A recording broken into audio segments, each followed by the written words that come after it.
સ્વામી 3-4 દિવસને અંતે ગઢપુરની ધરતી ઉપર આવ્યા.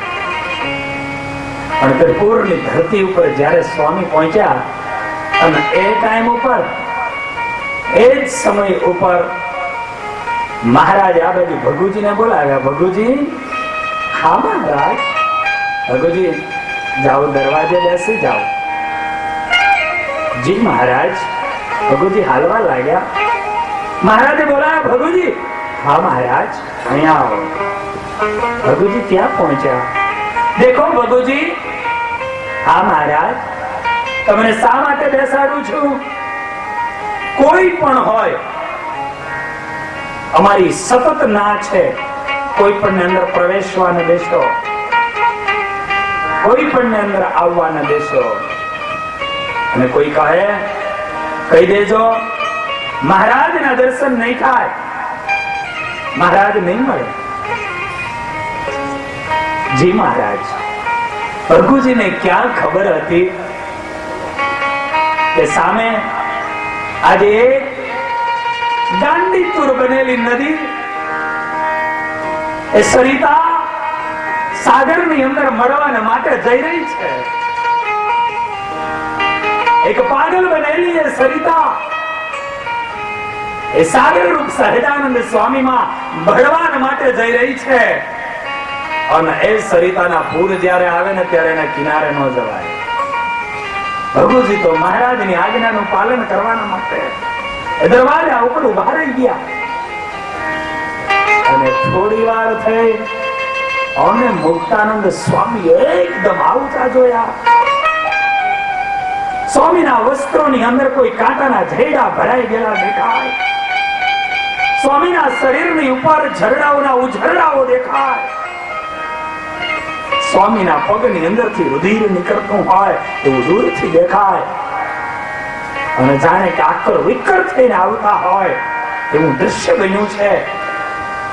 અને સ્વામી આવી રહ્યા છે. ભગુજી એકદમ નિર્ણય કરવા જાય. મહારાજે ના પાડી છે. આવા સંત આવી રહ્યા છે એને ડાયરેક્ટ નાનું પડાય. કઈ રીતે એને રોકવું?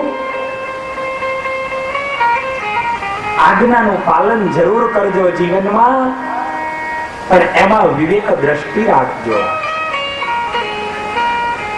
વિવેક દ્રષ્ટિને ગુમાવીને એવી આજ્ઞા એમાં ખૂબ ખ્યાલ કરજો.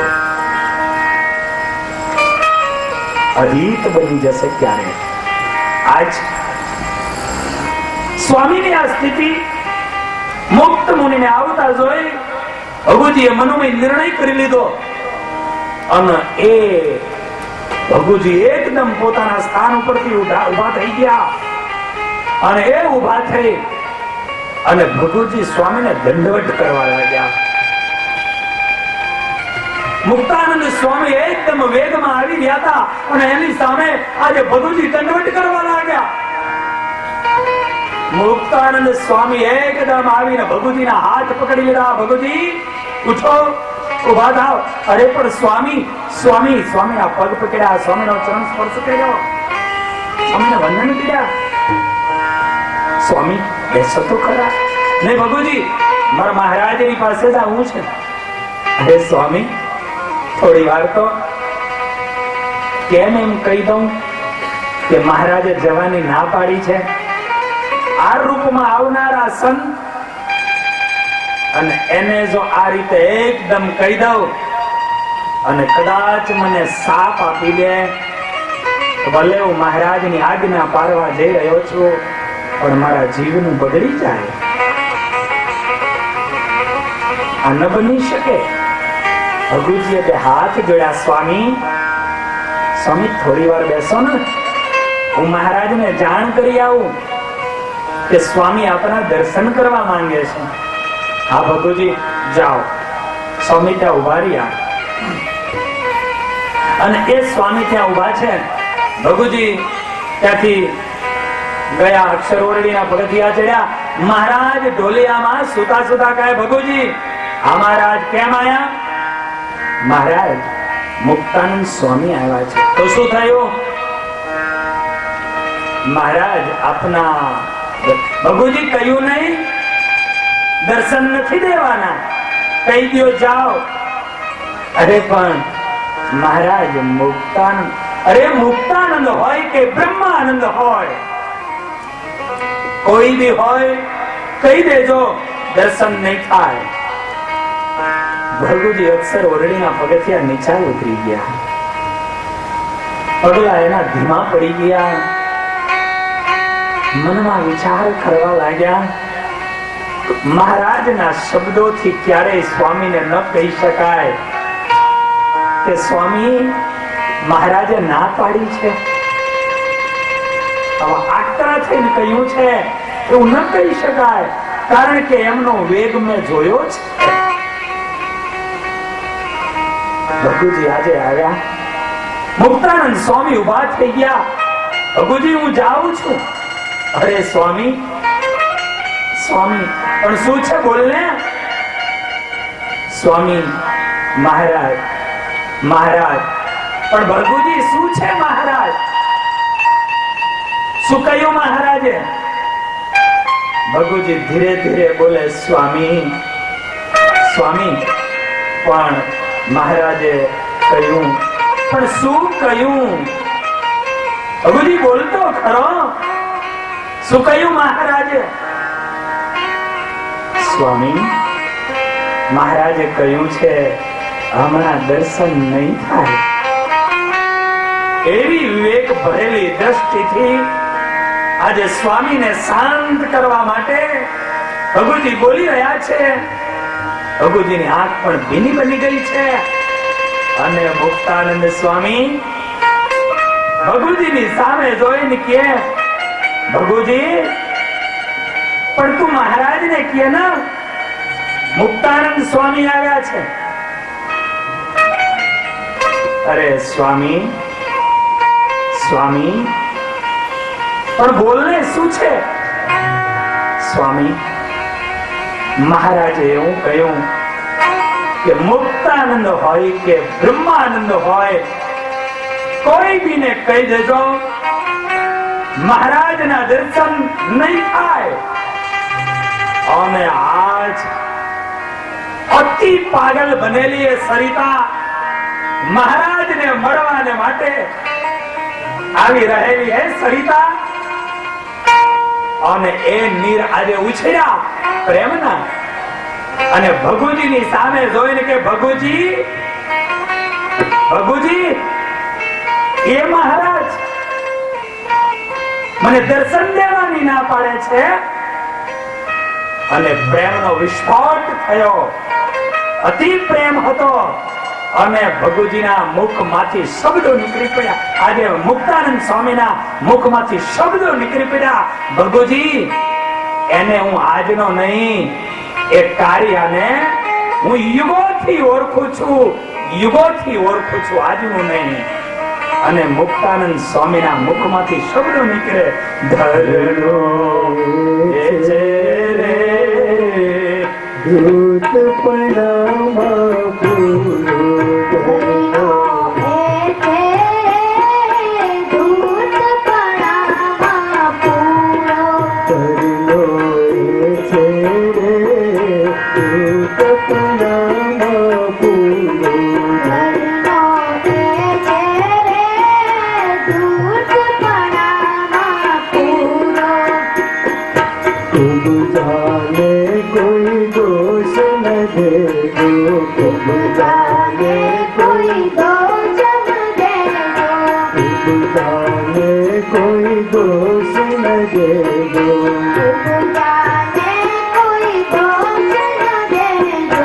નહીં નથી ચંદ અધૂરો, ધરનો એ છે દૂત પડામાં પૂરો, ધરનો એ છે દૂત પડામાં પૂરો. આજ મુક્તાનંદ સ્વામીની ભાષા બગડી, અતિ પ્રેમી હતા. મહારાજની મૂર્તિ વગર તો નહીં, મહારાજના દર્શન વગર નહોતા રહી શકતા. અને મહારાજે દર્શન લેવાની ના પાડી. અને મુક્તાનંદ સ્વામી ભગુજીની સામે આક્રોશ અને ઠાલવતા આજે કહી રહ્યા છે, ભગુજી હું એને આજ નહીં, યુગોથી જાણું છું, યુગોથી જાણું છું. ધર્મ એ છે રે ધૂર્તપણામાં પૂરો. એ ધૂર્તપણામાં બહુ પૂરો છે. કારણ કે યુગોથી એને દરેક જગ્યાએ ધૂર્તપણું જ કર્યું છે. કોઈ કુબજાને દોષ નો દેશો, એ કુબજાનો વાંક નહોતો, એનો વાંક હતો. વ્રજચંદ્ર એ કોઈ અધૂરો નથી, અને બહુ સારી રીતે હું જાણું છું. માટે કોઈ એ કુબજાનો દોષ ન દેતા વાંક માત્ર વ્રજચંદ્રનો હતો. એ ધુતારો છે, ધૂર્તપણામાં એ પૂરો છે. મુક્તાનંદ સ્વામીના શબ્દો અને આગળ બોલે.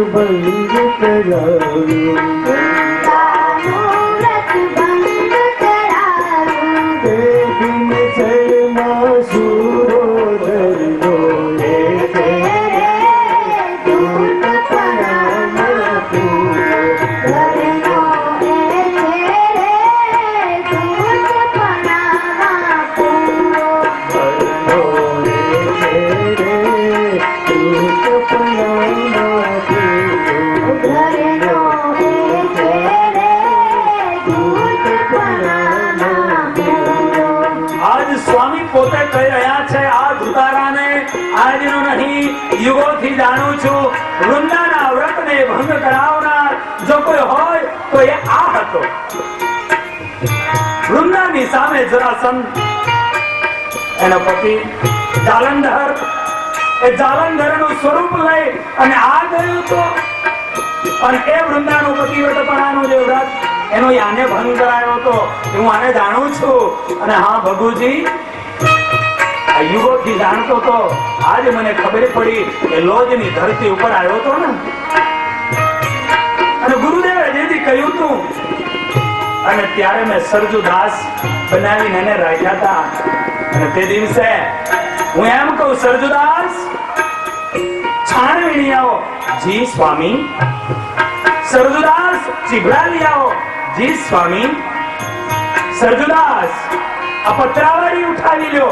જી સ્વામી, જી સ્વામી, જી સ્વામી કરતો હતો. અને આજ મને દર્શન દેવાની ના પાડે છે. આ તો મતલબી છે. આજ મને ખબર પડી કે આમાં કેવો મતલબ છે. અને મુક્તાનંદ સ્વામી આગળ કહે, મુક્તાનંદ મતલબ નો ગરજુ, મુક્તાનંદ મતલબ નો ગરજુ, મુક્તાનંદ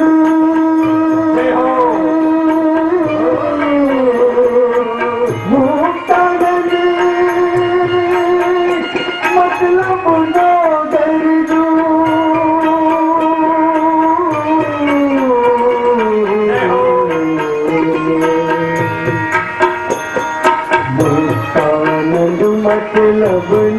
ગરજુ.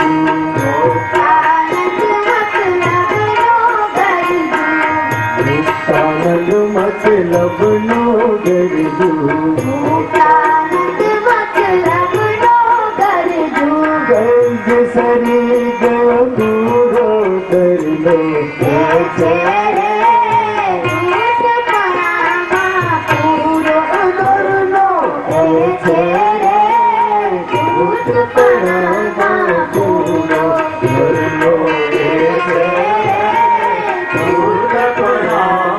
આજ મુક્તાનંદ સ્વામીનું શરીર લાલચોળ થઈ રહ્યું છે.